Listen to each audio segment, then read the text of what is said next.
Not നിരോധനത്തിൽ ബി.ജെ.പിക്ക് ജനങ്ങളുടെ ആദ്യ മറുപടി. തീരുമാനത്തിന് ശേഷമുള്ള ആദ്യ തെരഞ്ഞെടുപ്പിൽ ബി.ജെ.പിക്ക് കനത്ത പരാജയം. മഹാരാഷ്ട്രയിലെ പനവേൽ കർഷക സമിതിയിലേക്ക് നടന്ന തെരഞ്ഞെടുപ്പിൽ മത്സരിച്ച 17 സീറ്റുകളിലും ബി.ജെ.പി തോറ്റു. 500,000 നോട്ടുകൾ അസാധുവായ ശേഷം നടന്ന ആദ്യ തെരഞ്ഞെടുപ്പിൽ ബി.ജെ.പിക്ക് കനത്ത പരാജയം. മഹാരാഷ്ട്രയിലെ പനവേൽ കർഷക സമിതിയിലേക്ക് നടന്ന തെരഞ്ഞെടുപ്പിലാണ് ബി.ജെ.പിക്ക് ജനം മറുപടി നൽകിയത്. സമിതിയിൽ ആകെയുള്ള 17 സീറ്റിലും ബി.ജെ.പി പരാജയപ്പെട്ടു. കർഷകരുടെ പ്രതിനിധികളെ തെരഞ്ഞെടുക്കാനുള്ള വോട്ടെടുപ്പിൽ peasant and workers party of ഇന്ത്യയാണ് ബി.ജെ.പിയെ പരാജയപ്പെടുത്തിയത്. 17-ൽ 15 സീറ്റും പി.ഡബ്ല്യു.പി നേടി. ഇവരുടെ സഖ്യകക്ഷികളായ കോൺഗ്രസും ശിവസേനയും ഓരോ സീറ്റ് വീതം നേടി. 25 വർഷത്തിന് ശേഷമാണ് കോൺഗ്രസിന് ഈ സമിതിയിൽ ഒരംഗത്തെ ലഭിക്കുന്നത്.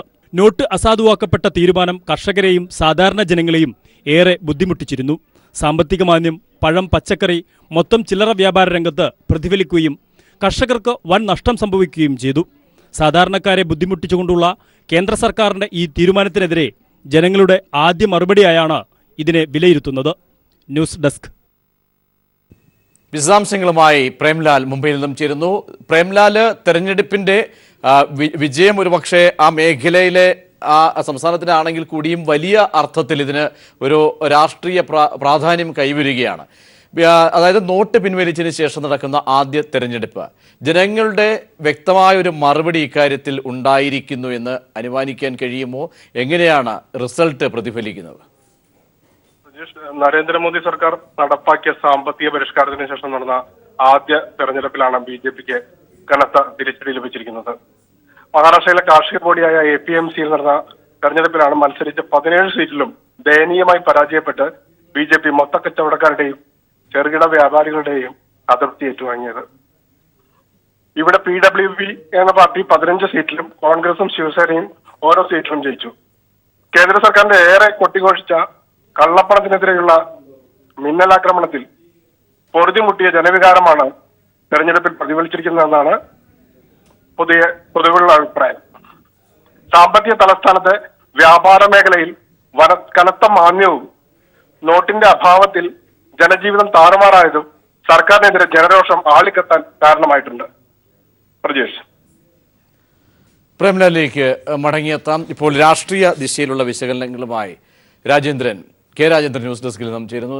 രാജേന്ദ്രൻ, ഇവിടെ ഒരു കേവലം ഇവിടുത്തെ അല്ലെങ്കിൽ കാർഷിക സമിതിയിലെ ഒരു തെരഞ്ഞെടുപ്പ് എന്നതിനപ്പുറത്തേക്ക് രാഷ്ട്രീയ പ്രാധാന്യം കൈവരുന്നത് ഒരു നയരൂപീകരണത്തിന് ശേഷമുള്ള ആദ്യ ഒരു ജനങ്ങളുടെ അല്ലെങ്കിൽ വിധിയെഴുത്ത്, ജനങ്ങൾ വിലയിരുത്തുന്ന ഒരു ഘട്ടത്തിലേക്ക് മഹാരാഷ്ട്രയിലെ ഈ കാർഷിക സമിതിയിലെ തെരഞ്ഞെടുപ്പിന് എത്രത്തോളം ആ ദിശയിൽ പ്രാധാന്യം കൈവരുന്നുണ്ട്? ബി.ജെ.പിക്ക് ഒരു പക്ഷേ എല്ലാ സീറ്റുകളും അവിടെ അടിവേരുള്ള ബി.ജെ.പിക്ക് നഷ്ടപ്പെടുന്നു എന്നുണ്ടെങ്കിൽ എന്ത് സൂചന, എന്ത് മെസ്സേജാണ് അവിടെ നിന്ന് ലഭിക്കുന്നത്? ഇത് മഹാരാഷ്ട്രയിലെ പൻവേൽ എന്ന സ്ഥലത്തെ കാർഷികോൽപാദന വിപണന സമിതിയിലേക്ക് നടന്ന തെരഞ്ഞെടുപ്പാണ്. എന്നാൽ ഈ തെരഞ്ഞെടുപ്പ് ഫലത്തിന് ദേശീയ മാധ്യമങ്ങളെല്ലാം തന്നെ വലിയ ഒരു രാഷ്ട്രീയ പ്രാധാന്യം നൽകിയിരിക്കുന്നു. ദേശീയ മാധ്യമങ്ങളിലും തന്നെ പ്രധാനപ്പെട്ട ഒരു വാർത്തയാണ്. അതിന്റെ കാരണം, ഒന്ന്, ഈ പ്രദേശം എന്ന് പറയുന്നത് ബി.ജെ.പിയുടെ പരമ്പരാഗത ശക്തി കേന്ദ്രമാണ്. കഴിഞ്ഞ നിയമസഭാ തെരഞ്ഞെടുപ്പിൽ പൻവേൽ മേഖലയിൽ എല്ലാ സീറ്റുകളും ബി.ജെ.പി തൂത്തുവാരിയിരുന്നു. മാത്രമല്ല, രണ്ടാമത്തെ കക്ഷിയായി അവിടെ ശിവസേനയാണ് വന്നിരുന്നത്. എന്നാൽ ഇവിടെ നടന്ന തെരഞ്ഞെടുപ്പിൽ ഈ ആകെയുള്ള 17 സീറ്റുകളിലെ 17ലും ബി.ജെ.പി ദയനീയമായ രീതിയിൽ പരാജയപ്പെട്ടു എന്നാണ് നമ്മൾ മനസ്സിലാക്കേണ്ടത്. ഇതിൻ്റെ ഒരു പ്രാധാന്യം എന്തെന്നാൽ, ഇവിടെ ഇതിനകത്ത് വോട്ടവകാശമുള്ളത് കർഷകർക്കാണ്, അതുപോലെ ചെറുകിട കാർഷികോൽപ്പന്ന വ്യാപാരികൾക്കാണ്. ഇതിൻ്റെ എല്ലാം ഇടനിലക്കാരായി പ്രവർത്തിക്കുന്ന ആൾക്കാർ, അതായത് കാർഷിക മേഖലയുമായി ബന്ധപ്പെട്ട് പ്രവർത്തിക്കുന്ന ഈ ആയിരക്കണക്കിന് വോട്ടർമാരാണ് ഈ തെരഞ്ഞെടുപ്പിൽ, അവർക്കാണ് വോട്ടവകാശം ഉണ്ടായിരുന്നത്. ഇതിന് ഉള്ളൊരു പ്രാധാന്യം നരേന്ദ്രമോദി സർക്കാർ വോട്ടുകൾ 500 രൂപയും 1000 രൂപയും അസാധുവാക്കിയതിനു ശേഷമുള്ള ജനങ്ങളുടെ പ്രതികരണം. ജനങ്ങളുടെ എന്ന് പറയുമ്പോൾ ഇത് ഏറ്റവും കാര്യമായി, ഏറ്റവും ഗുരുതരമായി ബാധിക്കുന്നവർ എങ്ങനെ പ്രതികരിക്കുന്നു എന്നതാണ്. സ്വാഭാവികമായിട്ടും നമുക്കെല്ലാവർക്കും തന്നെ അറിയാം, രാജ്യത്ത് ഈ പുതിയ പരിഷ്കാരം കാരണം ഏറ്റവും അധികം കെടുതികൾ നേരിടുന്നത് ചെറുകിട വ്യാപാരികളാണ്. ഈ കാർഷികോൽപ്പന്നങ്ങൾ എങ്ങനെ വിറ്റഴിക്കുമെന്നറിയാതെ ബുദ്ധിമുട്ടുന്നവരാണ്. ഇപ്പോൾ ഒന്ന്, കർഷകർക്ക് വില കിട്ടുന്നില്ല, കർഷകർക്ക് അവരുടെ ഉൽപ്പന്നങ്ങൾ വിൽക്കാൻ സാധിക്കുന്നില്ല, കാരണം അതിന് അവർക്ക് പണം ലഭിക്കുന്നില്ല. നേരെ തിരിച്ചു, നമ്മൾ വിപണിയിലെത്തിക്കഴിഞ്ഞാൽ ഈ കാർഷികോൽപ്പന്നങ്ങൾ വാങ്ങാൻ ആൾക്കാരില്ല, ഇനി വാങ്ങിയവർക്ക് തന്നെ ഇത് വിറ്റഴിക്കാൻ സാധിക്കുന്നില്ല. ഏതാണ്ട് ഈ മേഖലയിലെല്ലാം തന്നെ പകുതിയിലധികം ഇടിവാണ് ഈ വിപണനത്തിൽ ഉണ്ടായിരിക്കുന്നത്. ഇതിൻ്റെ ഒരു പ്രതികരണം സ്വാഭാവികമായിട്ടും ഏറ്റവും കൂടുതൽ പ്രകടമാകുന്നത് ഈ തെരഞ്ഞെടുപ്പിലാണെന്ന് നേരത്തെ തന്നെ വിലയിരുത്തിയിരുന്നു. അതാണ് ഇതിൻ്റെ റിസൾട്ട് വരുന്നതിന് മുമ്പ് തന്നെ എങ്ങനെയാണ് മഹാരാഷ്ട്രയിലെ കർഷകർ ഇതിനോട് പ്രതികരിക്കുന്നത് എന്നതിൻ്റെ ഒരു ടെസ്റ്റ് ഡോസായിട്ടാണ് ഇതിനെ കണ്ടിരുന്നത്. എന്നാൽ BJPയെ അങ്ങേയറ്റം അവർക്കൊരു വലിയ ഒരു ഷോക്ക് ട്രീറ്റ്മെൻറ്റ് എന്ന് തന്നെ പറയാം. ആ രീതിയിലുള്ളൊരു തെരഞ്ഞെടുപ്പ് ഫലമാണ് വന്നിരിക്കുന്നത്. അവർക്കൊരു സീറ്റിൽ പോലും ജയിക്കാൻ കഴിഞ്ഞിരുന്നില്ല. കാരണം ഈ മേഖല പറഞ്ഞാൽ ഈ ഒരു സൊസൈറ്റി ഇവിടെ പരമ്പരാഗതമായി എത്രയോ വർഷങ്ങളായി തുടർച്ചയായി BJP അംഗങ്ങളാണ് തിരഞ്ഞെടുക്കപ്പെടാറ്. മാത്രമല്ല ഇതിനകത്ത് കോൺഗ്രസിനൊന്നും കഴിഞ്ഞ് 25 വർഷമായി ഒരു സീറ്റ് പോലും ലഭിച്ചിരുന്നില്ല. ആദ്യമായിട്ടാണ് കോൺഗ്രസിന് ഒരു സീറ്റ് ലഭിക്കുന്നത്. മാത്രമല്ല ഇതിനകത്ത് ഏറ്റവും വലിയ മുന്നേറ്റം ഉണ്ടാക്കിയിരിക്കുന്നത് 17 സീറ്റുകളിൽ 15 നേടിയിരിക്കുന്നത് ഈ ഒരു കർഷകരുടെ പാർട്ടിയായ മഹാരാഷ്ട്രയിലെ കർഷകരുടെ പാർട്ടിയായ പെസന്റൈൻ വർക്കേഴ്സ് പാർട്ടിയാണ്. അവർ ഏതാണ്ട് നാമാവശേഷമായിക്കൊണ്ടിരിക്കുന്ന ഒരു പാർട്ടി എന്ന രീതിയിലാണ് അറിയപ്പെട്ടിരുന്നത്. പക്ഷേ ആ പാർട്ടി ഈ ഒരു തെരഞ്ഞെടുപ്പിൽ വലിയൊരു മുന്നേറ്റം ഉണ്ടാക്കിയിരിക്കുന്നു. ഒരുപക്ഷെ രാജ്യത്തിൻ്റെ ഒരു മൊത്തത്തിലൊരു പ്രതികരണം, ചുരുങ്ങിയ പക്ഷം കർഷകരും ചെറുകിട കർഷകരും അതുപോലെ കാർഷികോൽപ്പന്ന വിപണനവുമായി ബന്ധപ്പെട്ട് പ്രവർത്തിക്കുന്നവർ, ചെറുകിട വ്യാപാരികൾ, ഇവരുടെ എല്ലാം ഒരു പ്രതികരണം എങ്ങനെയാണ് കേന്ദ്ര സർക്കാരിൻ്റെ പുതിയ പരിഷ്കാരങ്ങളോട് എന്നതിൻ്റെ ഏറ്റവും ഒരു പ്രത്യക്ഷ ഉദാഹരണമായിട്ടാണ് ഇതിനെ ഇപ്പോൾ വിലയിരുത്തുന്നത്. തീർച്ചയായും രാഷ്ട്രീയ പ്രാധാന്യം ഏറെ കൈവരുന്ന ഒരു തെരഞ്ഞെടുപ്പായിരുന്നു മഹാരാഷ്ട്രയിലെ പനവേൽ കാർഷിക സമിതിയിലെ തെരഞ്ഞെടുപ്പ്. പ്രേംലാൽ ടെലിഫോൺ ലൈനിലുണ്ടല്ലോ. രാജേന്ദ്രൻ വിശകലനം ചെയ്തതോട് പൂർണ്ണമായി ഞാൻ യോജിക്കുന്നു. കാരണം രാജ്യത്തെ സാമ്പത്തിക പ്രതിസന്ധി ഒഴിവാക്കാനുള്ള പ്രാഥമിക സംവിധാനങ്ങൾ പോലും കൈക്കൊള്ളാൻ സർക്കാർ പരാജയപ്പെട്ടതാണ്. BJP ഉൾപ്പെടെയുള്ള പാർട്ടിയുടെ അനുഭാവികൾ പാർട്ടിയെ കൈയൊഴിയാനുള്ള പ്രധാന കാരണം. തീർച്ചയായും രാജേന്ദ്രൻ, ഇവിടെ രാഷ്ട്രീയമായ ഒരു ഉറ്റുനോക്കൽ വരുന്നത് ഈ നയരൂപീകരണത്തിന് ശേഷമുള്ള തെരഞ്ഞെടുപ്പ്. അവിടെ ഈ മേഖലയിൽ ഒരു പക്ഷേ ഈ രാഷ്ട്രീയ പ്രാധാന്യം ദേശീയതലത്തിൽ മാധ്യമങ്ങൾ ഉയർത്തിക്കാട്ടിയത് BJPക്ക് ഏറെ അടിവേരുള്ള മേഖലകളാണ്. കഴിഞ്ഞ തെരഞ്ഞെടുപ്പിലടക്കം ഈ മേഖലയിൽ ഉള്ള BJPയുടെ വേരോട്ടമൊക്കെ തുറന്ന് കാട്ടപ്പെട്ടിരുന്നു. ഇപ്പോൾ കോൺഗ്രസിനടക്കം ഒരു മേൽക്കൈ വരുന്ന ഒരു ഘട്ടത്തിലേക്ക്, എല്ലാ സീറ്റുകളും നഷ്ടമാകുന്ന ഒരു ഘട്ടത്തിലേക്ക് വരുമ്പോൾ ജനങ്ങൾ ഈ വിഷയത്തിൽ ഊന്നി നിന്നുകൊണ്ടുള്ള ഒരു വിധിയെഴുത്ത് നടത്തിയെന്ന് നമുക്ക് നിസ്സംശയം പറയാൻ കഴിയുമോ? ഒരുപക്ഷെ പ്രചരണ ആ ഒരു ഘട്ടത്തിലൊക്കെ ഇത് ജനങ്ങൾ ഒരു രോഷമായി തന്നെ രാജ്യത്ത് എല്ലാ മേഖലയിലും ഉയർന്നതുപോലെ ഇവിടെയും പ്രതിഫലിച്ചിരുന്നു. ഇത് തന്നെയാണ്, ഈ നയം തന്നെയാണ് ഈ തോൽവി കാരണമെന്ന് എടുത്തു പറയാൻ കഴിയും. അല്ല, അത് ആ രീതിയിൽ തന്നെ പറയണം. കാരണം ഈ തെരഞ്ഞെടുപ്പിലെ പ്രധാനപ്പെട്ട വിഷയം അതായിരുന്നു. ഈ തെരഞ്ഞെടുപ്പ് നടക്കുമ്പോൾ ഇതിനകത്ത് വോട്ട് തേടിയിരുന്നത് പ്രധാനമായും BJP അംഗങ്ങളെല്ലാവരും തന്നെ നരേന്ദ്രമോദി സർക്കാരിൻ്റെ പരിഷ്കാരങ്ങൾ, ഈ കള്ളപ്പണം തടയുന്നതിനായി 500 രൂപ 1000 രൂപ നോട്ടുകൾ അസാധുവാക്കിയ നടപടി ഈ ദീർഘകാലത്തേക്ക് നമ്മുടെ സമ്പദ് വ്യവസ്ഥയ്ക്ക് വലിയ രീതിയിൽ ഗുണം ചെയ്യും. അതിൻ്റെ ആത്യന്തികമായ ഗുണഭോക്താക്കൾ കർഷകരും അതുപോലെ ചെറുകിട വ്യാപാരികളുമൊക്കെ ആയിരിക്കും എന്ന് പറഞ്ഞുകൊണ്ടാണ് ഈ തെരഞ്ഞെടുപ്പിൽ BJP വോട്ട് തേടിയിരുന്നത്. അതല്ല, അതിൻ്റെ ദൂഷ്യഫലങ്ങൾ വിശദീകരിച്ചുകൊണ്ടാണ് എതിർ പാർട്ടികൾ വോട്ട് തേടിയിരുന്നത്. അത്തരത്തിൽ അപ്പോൾ പ്രധാനപ്പെട്ട ഒരു തെരഞ്ഞെടുപ്പിൽ ആദ്യമായിട്ടാണ് ഈ ഒരു പുതിയ പരിഷ്കാരങ്ങൾ ഒരു പ്രധാന വിഷയമാവുന്നത്. അത് വിഷയമായൊരു തെരഞ്ഞെടുപ്പിൽ BJPക്ക് ഒറ്റ സീറ്റ് പോലും കിട്ടിയില്ല എന്ന് പറഞ്ഞാൽ ഇതുണ്ടാക്കിയ ഒരു രാഷ്ട്രീയ പ്രത്യാഘാതം വളരെ ഗുരുതരമാണ് എന്ന് തന്നെ വിലയിരുത്തേണ്ടി വരും. കാരണം ഇതിൻ്റെ ഇനിയിപ്പോൾ മറ്റ് UP തെരഞ്ഞെടുപ്പ് വരാൻ പോവുകയാണ്, പഞ്ചാബ് തെരഞ്ഞെടുപ്പ് വരാൻ പോകുന്നു, ഉത്തരാഖണ്ഡ് തെരഞ്ഞെടുപ്പ് വരാൻ പോകുന്നു. ഈ BJP ആവട്ടെ ഈ കള്ളപ്പണം പൂർണ്ണമായിട്ടും തന്നെ അവസാനിപ്പിക്കാൻ സാധിച്ചു എന്ന ഒരു വലിയ ഒരു പ്രചാരണ വിഷയം മുന്നിൽ കണ്ടുകൊണ്ടാണ് UP തെരഞ്ഞെടുപ്പിനെല്ലാം നേടാൻ തയ്യാറെടുക്കുന്നത്. പക്ഷേ ഈ ജനങ്ങൾ ഈ രീതിയിലാണ് പ്രതികരിക്കുന്നതെങ്കിൽ മഹാരാഷ്ട്രയിലെ ഒരു പ്രധാനപ്പെട്ട ഒരു സമിതിയിലേക്ക് നടന്ന തെരഞ്ഞെടുപ്പിലെ അതേ പാറ്റേൺ തന്നെയാണ് വരുന്ന നിയമസഭാ തെരഞ്ഞെടുപ്പിലും സംഭവിക്കാൻ പോകുന്നതെങ്കിൽ അതിൻ്റെ പ്രത്യാഘാതം BJPയെ സംബന്ധിച്ചിടത്തോളം വളരെ ഗുരുതരമായിരിക്കും. മാത്രമല്ല ഒരു കാര്യം വളരെ വ്യക്തമാണ്, ചുരുങ്ങിയ പക്ഷം കർഷകർ, അതും ചെറുകിട കർഷകർ, ചെറുകിട വ്യാപാരികൾ, അവരെങ്ങനെയാണ് ഇപ്പോഴത്തെ പരിഷ്കാരങ്ങളോട് പ്രതികരിച്ചിരിക്കുന്നത് എന്നതിൻ്റെ ഏറ്റവും മികച്ച ഉദാഹരണമായിട്ട് തന്നെ നമുക്ക് ഈ തെരഞ്ഞെടുപ്പ് ഫലത്തെ കാണാം. നോട്ട് നിരോധനത്തിന് ശേഷമുള്ള ആദ്യ തിരിച്ചടി BJPക്ക് മഹാരാഷ്ട്രയിലെ പനവേൽ കർഷക സമിതിയിലേക്ക് നടന്ന തെരഞ്ഞെടുപ്പിൽ മുഴുവൻ സീറ്റുകളും BJPക്ക് നഷ്ടമായിരിക്കുന്നു. വിശദാംശങ്ങളാണ് ഞങ്ങളുടെ പ്രതിനിധി പ്രേംലാൽ നൽകിയും എൻ്റെ രാഷ്ട്രീയ വിശകലനങ്ങൾ. BJPക്ക് ദേശീയതലത്തിൽ പോലും തിരിച്ചടികൾ വരാൻ പോകുന്ന UP ഇലക്ഷനിലടക്കം വലിയ തിരിച്ചടികൾക്ക് വഴിവെക്കാവുന്നു. അതിൻ്റെ ആദ്യ സൂചനയാണ് മഹാരാഷ്ട്രയിൽ നിന്നും ഉണ്ടായിരിക്കുന്നത്. വിശദാംശങ്ങൾ രാഷ്ട്രീയ തലത്തിൽ നിന്ന് K. രാജേന്ദ്രൻ നൽകുകയായിരുന്നു. നോട്ടുമാറ്റത്തിൽ പാർലമെന്റിന്റെ ഇരുസഭകളിലും ബഹളം. പ്രതിപക്ഷ പ്രതിഷേധത്തെ തുടർന്ന് രാജ്യസഭയും ലോക്സഭയും പിരിഞ്ഞു. നോട്ടുമാറ്റത്തെ തുടർന്ന് ജനങ്ങൾ അനുഭവിക്കുന്ന ദുരിതത്തിൽ പ്രധാനമന്ത്രി പാർലമെന്റിൽ മറുപടി പറയണമെന്ന് സീതാറാം യെച്ചൂരി ആവശ്യപ്പെട്ടു. വിഷയത്തിൽ അടിയന്തര ചർച്ച വേണമെന്ന് പ്രതിപക്ഷം ആവശ്യം ലോക്സഭാ സ്പീക്കർ തള്ളി. അതേസമയം സഭയ്ക്ക് പുറത്ത് മമതാ ബാനർജിയും അരവിന്ദ് കെജ്രിവാളും സംയുക്തമായി പ്രതിഷേധ ധർണയും നടത്തി. നോട്ടുമാറ്റത്തെ തുടർന്നുണ്ടായ പ്രതിപക്ഷ പ്രതിഷേധത്തിൽ പാർലമെന്റ് ഇരുസഭകളും ആടിയുലഞ്ഞു. ഇടതുപക്ഷം, കോൺഗ്രസ് തുടങ്ങി വിവിധ പ്രതിപക്ഷ പാർട്ടികളുടേതായി 21 അടിയന്തര പ്രമേയങ്ങളാണ് ലോക്സഭയ്ക്ക് ലഭിച്ചത്. എന്നാൽ എല്ലാം തള്ളിയ സ്പീക്കർ സുമിത്രാ മഹാജൻ ചോദ്യോത്തരവേള നിർത്തിവെച്ച് അടിയന്തരമായി ചർച്ച ചെയ്യേണ്ട പ്രാധാന്യം വിഷയത്തിലില്ല എന്ന നിലപാടെടുത്തു. ഇത് പ്രതിപക്ഷത്തിന്റെ കടുത്ത പ്രതിഷേധത്തിനിടയാക്കി. സീറ്റ് വിട്ടെഴുന്നേറ്റ പ്രതിപക്ഷം സഭയുടെ നടുത്തളത്തിലിറങ്ങി. ശൂന്യവേളയ്ക്ക് ശേഷം ഹ്രസ്വ ചർച്ച അനുവദിക്കാമെന്ന സ്പീക്കറുടെ നിർദ്ദേശം പാർട്ടികൾ തള്ളിയതോടെ സഭാ നടപടികൾ മുന്നോട്ട് കൊണ്ടുപോകാനാകാതെയായി. തുടർന്ന് ചോദ്യോത്തരവേളയ്ക്ക് ശേഷം ലോക്സഭ ഇന്നത്തെ നടപടികൾ റദ്ദാക്കി പിരിഞ്ഞു. രാജ്യസഭയിലാകട്ടെ പ്രധാനമന്ത്രി നരേന്ദ്രമോദി സംസാരിക്കണമെന്ന ആവശ്യമുയർന്നു. ജനം നേരിടുന്ന ദുരിതത്തിൽ മോദി സഭയിലെത്തി മറുപടി പറയണമെന്ന് സീതാറാം യെച്ചൂരി ആവശ്യപ്പെട്ടു. മറ്റു പ്രതിപക്ഷ പാർട്ടികളും പിന്തുണച്ചെങ്കിലും കേന്ദ്ര സർക്കാർ അനുകൂലമായി പ്രതികരിച്ചില്ല. നോട്ടുമാറ്റത്തെക്കുറിച്ച് രാജ്യസഭയിൽ ഇന്നലെ ആരംഭിച്ച ചർച്ചയിൽ ഒരിക്കൽ പോലും മോദി പങ്കെടുത്തിട്ടില്ല. പ്രതിഷേധം തണുപ്പിക്കാൻ അധ്യക്ഷൻ ഹമീദ് അൻസാരി നേരിട്ടെത്തിയെങ്കിലും പ്രയോജനമുണ്ടായില്ല. 6 തവണ നിർത്തിവെച്ച ശേഷം രാജ്യസഭയും ഉച്ചയ്ക്ക് 3 മണിയോടുകൂടി പിരിഞ്ഞു.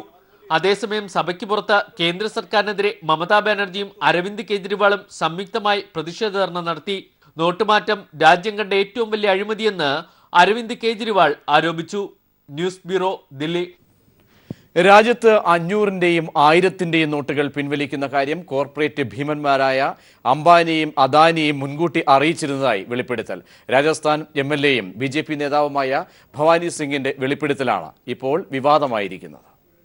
500-ന്റെയും 1000-ന്റെയും നോട്ടുകൾ പിൻവലിക്കാനുള്ള തീരുമാനം വൻകിട കോർപ്പറേറ്റുകൾ ഉൾപ്പെടെയുള്ള ഉന്നതരെ നേരത്തെ തന്നെ അറിയിച്ചിരുന്നു എന്ന ആരോപണങ്ങൾ ശരിവെക്കുന്നതാണ് ഇപ്പോൾ പുറത്തുവന്ന വെളിപ്പെടുത്തൽ. രാജസ്ഥാനിലെ ലാത്പുര MLA ആയ ഭവാനി സിംഗ് രജവത്താണ് ഇക്കാര്യം വെളിപ്പെടുത്തിയത്. അദാനിയും അംബാനിയും ഉൾപ്പെടെയുള്ള ബിസിനസ് പ്രമുഖന്മാർക്ക് ഇക്കാര്യം അറിയാമായിരുന്നതായും അതുകൊണ്ടുതന്നെ അവർ വേണ്ട മുൻകരുതലുകൾ സ്വീകരിച്ചിരുന്നതായും ഇയാൾ പറയുന്നു. പുറത്തുവന്ന വീഡിയോ ദൃശ്യങ്ങളിലാണ് ഭവാനി സിംഗ് ഇക്കാര്യങ്ങൾ വ്യക്തമാക്കുന്നത്. अदानी, अंबानी, अक्रम सेटल जो हैं इन सबको पहले ही पता था. വീഡിയോയിലുടനീളം കേന്ദ്ര സർക്കാർ തീരുമാനത്തെ ഭവാനി സിംഗ് രൂക്ഷമായി വിമർശിക്കുന്നുണ്ട്. ആദ്യം അത്യാവശ്യം വേണ്ട നോട്ടുകൾ അച്ചടിച്ചിട്ട് വേണമായിരുന്നു നോട്ടുകൾ പിൻവലിക്കേണ്ടിയിരുന്നതെന്നും പുതുതായി ഇറക്കിയ നോട്ട് 3ാം തരത്തിൽപ്പെട്ടതും കണ്ടാൽ വ്യാജനെന്ന് തോന്നുമെന്നും ഭവാനി സിംഗ് പറയുന്നുണ്ട്. News desk, people TV exclusive. നോട്ടുകൾ പിൻവലിക്കാനുള്ള കേന്ദ്ര സർക്കാർ തീരുമാനം സംഘപരിവാർ കേന്ദ്രങ്ങൾ മുൻകൂട്ടി അറിഞ്ഞിരുന്നുവെന്നതിന് കൂടുതൽ തെളിവുകൾ പുറത്ത്. നവംബർ 2-ന് ധീരജ് ദിവാകർ എന്ന സംഘപരിവാർ അനുകൂലി നോട്ട് നിരോധനത്തെക്കുറിച്ച് ഫേസ്ബുക്കിൽ പോസ്റ്റിട്ടു. 1000-500 രൂപ നോട്ടുകൾ പിൻവലിക്കുന്നതിനാൽ ചില്ലറ കരുതണമെന്ന് ഫേസ്ബുക്കിൽ ആഹ്വാനം ചെയ്തു. 1000-ന്റെയും 500-ന്റെയും നോട്ടുകൾ പിൻവലിക്കുന്ന കാര്യം നേരത്തെ തന്നെ ചിലർ അറിഞ്ഞിരുന്നുവെന്ന വാർത്തകൾ പ്രചരിക്കുന്നതിനിടയിലാണ് കേരളത്തിൽ നിന്നുള്ള ഫേസ്ബുക്ക് പോസ്റ്റ് വിവാദമാകുന്നത്. ധീരജ് ദിവാകർ എന്നയാൾ നവംബർ 2-ന് ഇട്ട പോസ്റ്റ് ഇങ്ങനെ: അടുത്തയാഴ്ച 1000-500 നോട്ടുകൾ അസാധുവാകാൻ സാധ്യതയുണ്ടെന്ന് സൂചന കിട്ടിയിട്ടുണ്ട്. എല്ലാവരും 100-ന്റെ നോട്ടുകളാക്കി ചേഞ്ച് എടുത്തു വയ്ക്കുക. ഇനി അറിഞ്ഞില്ല, ആരും പറഞ്ഞില്ല എന്നും പറഞ്ഞു വന്നേക്കരുത്. ഇങ്ങനെയായിരുന്നു ഫേസ്ബുക്ക് പോസ്റ്റ്. ഫേസ്ബുക്ക് പോസ്റ്റ് വാർത്തകളിൽ ഇടം പിടിച്ചതിന് പിന്നാലെ പോസ്റ്റിനെ ന്യായീകരിച്ചുകൊണ്ട് ധീരജ് ദിവാകർ പുതിയ പോസ്റ്റുമിട്ടു. നിയമപരമായി വരുന്ന പ്രശ്നങ്ങളെക്കുറിച്ച് തനിക്ക് ഉത്തമ ബോധ്യമുണ്ടെന്നും പോസ്റ്റ് പിൻവലിക്കാൻ ഉദ്ദേശിക്കുന്നില്ലെന്നുമായിരുന്നു പുതിയ പോസ്റ്റ്. നോട്ട് അസാധുവാക്കൽ തീരുമാനം വരുന്നതിനും ആഴ്ചകൾക്ക് മുമ്പേ ഗുജറാത്തിലെ ദിനപത്രത്തിൽ വാർത്ത വന്നത് വിവാദമായിരുന്നു. മാത്രവുമല്ല, രാജ്യത്തെ ബാങ്കുകളിൽ സെപ്റ്റംബർ മുതൽ നവംബർ വരെയുള്ള 2 മാസക്കാലം 6 ലക്ഷം കോടിയുടെ നിക്ഷേപം വന്നതും വാർത്തയായിരുന്നു. ഈ സാഹചര്യങ്ങളെല്ലാം പരിശോധിക്കുമ്പോൾ നോട്ട് പിൻവലിക്കൽ തീരുമാനം നേരത്തെ തന്നെ ചിലർ അറിഞ്ഞിരുന്നുവെന്ന സംശയം ബലപ്പെടുകയാണ്. News desk. നോട്ട് പ്രതിസന്ധി രൂക്ഷമായി തുടരുന്നതിനിടെ വീണ്ടും കർശന നിയന്ത്രണങ്ങളുമായി കേന്ദ്ര സർക്കാർ. അസാധുവാക്കിയ നോട്ടുകൾ മാറ്റുവാനുള്ള പരിധി 4500 രൂപയിൽ നിന്നും 2000 ചുരുക്കി. കർഷകർക്ക് കാർഷിക വായ്പയിൽ നിന്നും ആഴ്ചയിൽ 25,000 രൂപ പിൻവലിക്കാം. വിവാഹാവശ്യത്തിന് കുടുംബത്തിൽ ഒരാൾക്ക് 2.5 ലക്ഷം രൂപ വരെ പിൻവലിക്കാനും അനുമതി നൽകി. ബാങ്കിൽ പണം മാറാനെത്തുന്നവരുടെ കൈവിരലിൽ മഷി പുരട്ടാനുള്ള തീരുമാനത്തിന് പിന്നാലെയാണ് ജനങ്ങളെ വലച്ച് വീണ്ടും കേന്ദ്ര സർക്കാർ നിയന്ത്രണങ്ങൾ ഏർപ്പെടുത്തിയത്. ദിവസേന അസാധുവാക്കിയ നോട്ടുകൾ മാറിയെടുക്കാനുള്ള പരിധി 4500 രൂപയിൽ നിന്നും 2000 ചുരുക്കി. കൂടുതൽ പേർക്ക് നോട്ടുകൾ മാറിയെടുക്കാനുള്ള സൗകര്യത്തിന് വേണ്ടിയാണ് നടപടിയെന്ന് കേന്ദ്ര ധനകാര്യ സെക്രട്ടറി ശക്തികാന്ത് ദാസ് വിശദീകരിച്ചു. Now it has been decided therefore by the government to permit the farmers to draw up to rupees 25,000 rupees per week. And it has been decided that for marriage, for wedding ceremonies which are going on, up to 2.5 lakh rupees. 18th of November, the existing limit of 4,500 rupees will be reduced to rupees 2,000. കാർഷിക വായ്പയായി ലഭിച്ച തുകയിൽ നിന്നും കർഷകർക്ക് ആഴ്ചയിൽ 25,000 രൂപ വരെ പിൻവലിക്കാം എന്നതാണ് മറ്റൊരു പ്രഖ്യാപനം. വിള ഇൻഷുറൻസ് പ്രീമിയം അടക്കാനുള്ള സമയപരിധി 15 ദിവസം നീട്ടി നൽകി. APMCയിൽ രജിസ്റ്റർ ചെയ്ത വ്യാപാരികൾക്ക് ആഴ്ചയിൽ 50,000 രൂപ വരെ പിൻവലിക്കാം. വിവാഹ ആവശ്യങ്ങൾക്ക് കുടുംബത്തിലൊരാൾക്ക് അക്കൗണ്ടിൽ നിന്നും 2.5 ലക്ഷം രൂപ വരെ പിൻവലിക്കാനും അനുമതി നൽകി. കേന്ദ്ര സർക്കാർ സി ഗ്രേഡ് ജീവനക്കാർക്ക് നവംബർ മാസത്തെ ശമ്പളത്തിൽ നിന്നും 10,000 രൂപ അഡ്വാൻസ് പണമായി പിൻവലിക്കാം. 4 ദിവസം മുമ്പ് പണം മാറാനുള്ള പരിധി 4,000-ൽ നിന്നും 4,500 ആക്കി ഉയർത്തിയപ്പോഴും ഇപ്പോഴത് 2,000 ആക്കി ചുരുക്കിയപ്പോഴും സർക്കാർ പറയുന്നത് ഒരേ കാര്യം, നടപടി ജനങ്ങളുടെ ബുദ്ധിമുട്ട് ഒഴിവാക്കാനെന്ന്. തീർത്തും ആസൂത്രണമില്ലാതെയാണ് നോട്ട് അസാധുവാക്കിയ നടപടിയെന്ന ആരോപണം ശരിവെക്കുന്നതാണ് ഇത്തരത്തിൽ സ്ഥിരതയില്ലാത്ത പ്രഖ്യാപനങ്ങൾ. നോട്ട് മാറാനുള്ള പരിധി 2,000 ആക്കി ചുരുക്കിയത് പ്രതിസന്ധി കൂടുതൽ രൂക്ഷമാക്കാനും ഇടയാക്കും. ദില്ലിയിൽ നിന്നും M. സന്തോഷ്. നോട്ട് പ്രതിസന്ധി ചർച്ച ചെയ്യാൻ അടിയന്തര നിയമസഭാ സമ്മേളനം വിളിച്ചു ചേർക്കണമെന്ന UDF പ്രതിനിധി സംഘം. LDFും UDFും ഒരുമിച്ച് പ്രക്ഷോഭം ആരംഭിക്കുന്നതിൽ ഈ മാസം 21 ചേരുന്ന സർവകക്ഷി യോഗത്തിൽ അന്തിമ തീരുമാനം ഉണ്ടാകുമെന്ന് പ്രതിപക്ഷ നേതാവ് രമേശ് ചെന്നിത്തല അറിയിച്ചു. സഹകരണ സൊസൈറ്റിയുടെ ഗ്യാരണ്ടി അനുസരിച്ച് ജനങ്ങളുടെ ദൈനംദിന ആവശ്യങ്ങൾ പരിഹരിക്കുന്ന വിഷയം സർക്കാർ തത്വത്തിൽ അംഗീകരിച്ചതായി മുഖ്യമന്ത്രിയുമായുള്ള കൂടിക്കാഴ്ചയ്ക്ക് ശേഷം UDF നേതാക്കൾ വ്യക്തമാക്കി. 500,000 രൂപ നോട്ടുകൾ പിൻവലിച്ചതിനെ തുടർന്ന് സംസ്ഥാനത്ത് ഗുരുതരമായ പ്രതിസന്ധിയുണ്ടായ സാഹചര്യത്തിലാണ് UDF നേതാക്കൾ മുഖ്യമന്ത്രി പിണറായി വിജയൻ, മന്ത്രിമാരായ തോമസ് ഐസക്, AC മൊയ്തീൻ എന്നിവരുമായി കൂടിക്കാഴ്ച നടത്തിയത്. നിലവിലെ പ്രതിസന്ധി ചർച്ച ചെയ്യാൻ അടിയന്തര നിയമസഭാ സമ്മേളനം വിളിച്ചു ചേർക്കണമെന്ന് UDF പ്രതിനിധി സംഘം ആവശ്യപ്പെട്ടു. LDFും UDFും ഒരുമിച്ച് പ്രക്ഷോഭം ആരംഭിക്കുന്നതിൽ ഈ മാസം 21 ചേരുന്ന സർവകക്ഷി യോഗത്തിൽ അന്തിമ തീരുമാനമുണ്ടാകുമെന്ന് പ്രതിപക്ഷ നേതാവ് രമേശ് ചെന്നിത്തല പറഞ്ഞു. അതിനുവേണ്ടി അടിയന്തരമായി നിയമസഭ വിളിച്ചുകൂട്ടി ഈ പ്രശ്നം ചർച്ച ചെയ്യണമെന്ന് ഞങ്ങൾ ഗവൺമെന്റിനോട് ആവശ്യപ്പെട്ടു. ഇന്ന് BJPയുടെ നേതൃത്വത്തിൽ നടന്നുകൊണ്ടിരിക്കുന്ന ഒരു പ്രചരണങ്ങളുണ്ട്. ആ പ്രചരണങ്ങളെ ഒറ്റക്കെട്ടായി എതിർക്കാൻ ഞങ്ങൾ തയ്യാറാണ് എന്ന് ഞങ്ങൾ അറിയിച്ചിട്ടുണ്ട്. 21-ാം തീയതി ഓൾ പാർട്ടി മീറ്റിംഗ് കൂടുന്നുണ്ട്. അന്ന് ആലോചിച്ചൊരു തീരുമാനമെടുക്കും. സഹകരണ സൊസൈറ്റിയുടെ ഗ്യാരണ്ടി അനുസരിച്ച് ജനങ്ങളുടെ ദൈനംദിന ആവശ്യങ്ങൾ പരിഹരിക്കുന്നതിന് നടപടി സ്വീകരിക്കാമെന്ന് സർക്കാർ തത്വത്തിൽ അംഗീകരിച്ചതായി ഉമ്മൻചാണ്ടി പറഞ്ഞു. ഒരു ചെക്ക് കൊടുക്കുക 1 ലക്ഷം രൂപ. അപ്പം എനിക്ക് അവിടെ അക്കൗണ്ടിൽ ഈ പണം ഉണ്ടെങ്കിൽ ഇവർ ഈ തുക ഏത് സ്ഥലത്തേക്ക് സേവനം വേണോ ആ സ്ഥലത്തേക്ക് ഓൺലൈൻ ഉണ്ടെങ്കിൽ ഓൺലൈനിൽ അത് കൊടുത്താലും അവർക്ക് രൂപ കിട്ടുകയില്ല, പക്ഷെ അവരുടെ അക്കൗണ്ടിൽ രൂപ വരും. 11 ആവശ്യങ്ങൾ ഉന്നയിച്ചുകൊണ്ടുള്ള കത്തും UDF സംഘം സർക്കാരിന് കൈമാറി. നോട്ട് പ്രതിസന്ധിയിൽ പ്രതിഷേധിച്ച് സംസ്ഥാനത്ത് ഇന്ന് UDF കരിദിനം ആചരിച്ചു. ഇതിന്റെ ഭാഗമായി തിരുവനന്തപുരത്ത് AG's ഓഫീസിലേക്ക് പ്രതിഷേധ മാർച്ചും നടത്തി. News bureau, Thiruvananthapuram. നോട്ട് പ്രതിസന്ധിയിൽ ആശ്വാസ നടപടികളുമായി സംസ്ഥാന സർക്കാർ. ജില്ലാ തോട്ടം തൊഴിലാളികൾക്ക് കൂലി നൽകാൻ കളക്ടർമാരെ ചുമതലപ്പെടുത്താൻ മന്ത്രിസഭ തീരുമാനിച്ചു. ഇതിനായി തോട്ടമുടമകൾ ജില്ലാ കളക്ടർമാർക്ക് പണം നൽകണം. ശബരിമല പാതയിലെ മുഴുവൻ ATMകളിലും എപ്പോഴും പണം നിറയ്ക്കും. എല്ലാ ട്രഷറികളിലും കറൻസി എക്സ്ചേഞ്ചിംഗ് കൗണ്ടറുകൾ ആരംഭിക്കാനും പൊതുമേഖലാ ബാങ്ക് പ്രതിനിധികളുമായി മുഖ്യമന്ത്രിയും ധനമന്ത്രിയും നടത്തിയ ചർച്ചയിൽ ധാരണയായി. നോട്ട് പ്രതിസന്ധിയിൽ ജനം നെട്ടോട്ടമോടുന്ന സാഹചര്യത്തിലാണ് സംസ്ഥാന സർക്കാർ ആശ്വാസ നടപടികൾ സ്വീകരിച്ചത്. തോട്ടം തൊഴിലാളികൾക്ക് കൂലി നൽകുന്നതിൽ വലിയ പ്രതിസന്ധി നിലനിന്നിരുന്നു. അതുകൊണ്ട് ജില്ലാ കളക്ടർമാരുടെ പേരിലാകും ഇനി മുതൽ തോട്ടമുടമകൾ പണം നൽകുക. ജില്ലാ കളക്ടർമാരാകും തൊഴിലാളികൾക്ക് കൂലി നൽകുകയെന്ന് മുഖ്യമന്ത്രി പിണറായി വിജയൻ പറഞ്ഞു. ഈ കൂലിയുമായി ബന്ധപ്പെട്ട പ്രശ്നത്തിൽ ജില്ലാ കളക്ടറുടെ പേരിൽ ഈ കൂലിയായിട്ട് കൊടുക്കേണ്ട തുക മുഴുവൻ കൈമാറുക. എന്നിട്ട് ആ തുക ജില്ലാ കളക്ടർ അങ്ങോട്ട് കൈമാറും. തോട്ടം തൊഴിലാളികൾക്ക് കൊടുക്കുന്ന സംവിധാനം ഉണ്ടാക്കുക. അന്യസംസ്ഥാന തൊഴിലാളികളുടെ കാര്യത്തിൽ നാട്ടിലുള്ള കുടുംബത്തിന് പണം അയക്കുന്നതിന് ബാങ്കുകൾ അവർക്ക് ഇളവ് നൽകണമെന്ന് മുഖ്യമന്ത്രി പൊതുമേഖലാ ബാങ്ക് പ്രതിനിധികളുമായി നടത്തിയ ചർച്ചയിൽ ആവശ്യപ്പെട്ടു. ശബരിമല പാതയിലെ എല്ലാ ATMകളിലും എപ്പോഴും പണം നിറയ്ക്കുമെന്നും മുഖ്യമന്ത്രി പറഞ്ഞു. അപ്പോൾ ശബരിമലയുമായി ബന്ധപ്പെട്ടുള്ള റൂട്ട്, ആ റൂട്ടിലുള്ള പ്രധാന കേന്ദ്രങ്ങളിലെല്ലാമുള്ള ATMകൾ എപ്പോഴും പണം നിറഞ്ഞ ATMകളായിരിക്കണം. ഒരു ക്രമം അവർ കൊണ്ടുവരണം, കൃത്യമായിട്ട് പണം നിറക്കാനുള്ള. പിന്നെ പമ്പയിൽ സന്നിധാനത്തിൽ അങ്ങനെ ശബരിമലയുടെ തൊട്ടുള്ള കേന്ദ്രങ്ങളിൽ കൂടുതൽ ATM എക്സ്ചേഞ്ച് കൗണ്ടറുകളും ബാങ്കുകൾ ഏർപ്പെടുത്താം എന്ന് സമ്മതിച്ചിട്ടുണ്ട്. എല്ലാ ട്രഷറികളിലും കറൻസി എക്സ്ചേഞ്ച് കൗണ്ടറുകൾ ആരംഭിക്കാനും തീരുമാനമായി. കൂടാതെ അടുത്ത മാസം ആദ്യം ശമ്പളം ലഭിക്കുന്ന ജീവനക്കാർക്ക് ഇളവ് നൽകണമെന്നും യോഗത്തിൽ സംസ്ഥാനം ആവശ്യപ്പെട്ടു. ഒരാഴ്ചയ്ക്കുള്ളിൽ സംസ്ഥാനത്തെ മുഴുവൻ ATMകളിലും 500 രൂപയും 2000 രൂപയും നിറയ്ക്കുമെന്നും ബാങ്ക് പ്രതിനിധികൾ സർക്കാരിന് ഉറപ്പു നൽകി. News bureau, Thiruvananthapuram.